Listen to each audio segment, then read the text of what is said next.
The most painful words in the human mind are not "I failed," but "what if?" Regret is the silent shadow that follows us everywhere. It's the memory that plays on repeat, the thought that whispers when the world grows quiet. And the truth is, regret doesn't just live in your past. It shapes your present, and it decides your future. In life, most people regret the chances they never took. And right now, you have one in front of you. If you leave, it becomes another regret. But if you stay, if you subscribe, it becomes your first step to freedom from the cycle of what-ifs. The choice is yours. Regret is not just an emotion. Psychologists describe it as a cognitive time machine. It drags you backward, forcing you to relive decisions, mistakes, and opportunities lost. Unlike pain, which fades with time, regret grows sharper. Why? Because regret is tied to imagination. We don't just remember the past, we rewrite it in our minds, creating endless alternate versions of how life could have been. Dr. Thomas Gilovich, a psychologist at Cornell University, once said, "In the long run, people regret not what they did, but what they failed to do." His studies show that inaction regrets outweigh action regrets by more than 2 to 1. That means the biggest pain people carry isn't from mistakes they made, but from the moments they never tried. Think about it.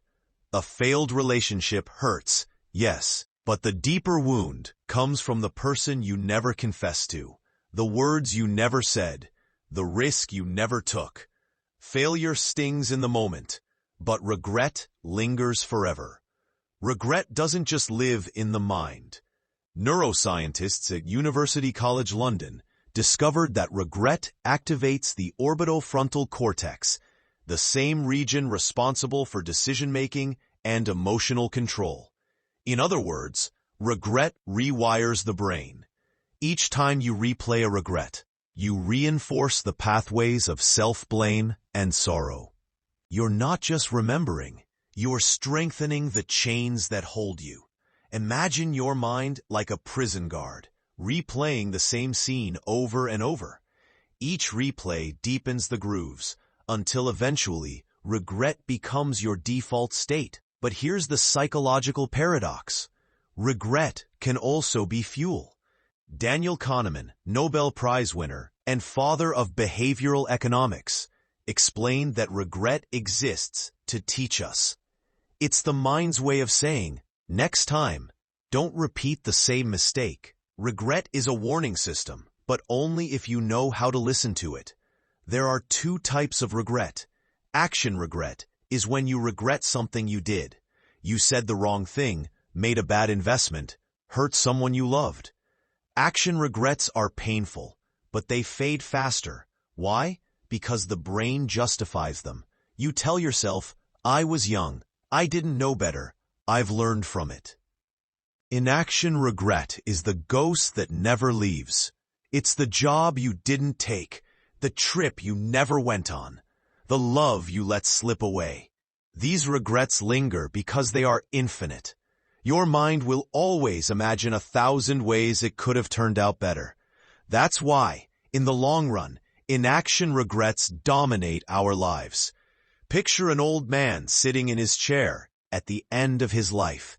His body is frail. His days are numbered.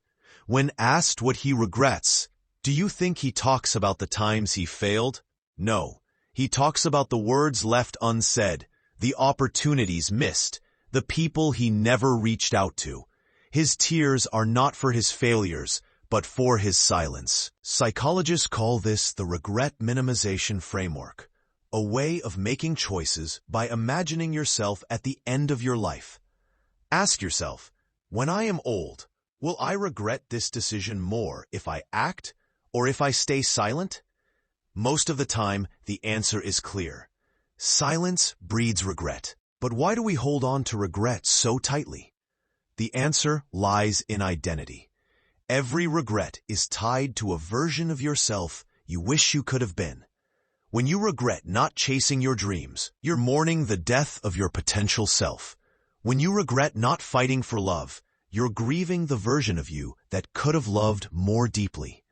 This is why regret is so heavy. It's not about the past, it's about the future you lost. So how do we break free? The first step is acceptance. Regret grows in silence. The more you suppress it, the stronger it becomes.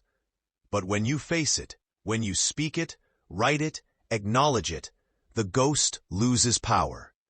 The second step is reframing. Psychologists suggest rewriting the story of your regret. Instead of saying, "I missed my chance," say, "That moment shaped me. It taught me what I truly value." Reframing transforms regret from poison into wisdom. The third step is action. Nothing kills regret faster than movement. Every time you act, you starve the what-if monster. Every time you risk, you steal power from the shadow of inaction. Here's the truth. Regret will never disappear completely. It's part of the human condition. But it doesn't have to control you. You can choose to turn regret into reflection, reflection into wisdom, and wisdom into growth. The greatest tragedy is not having regrets. The tragedy is letting them define you.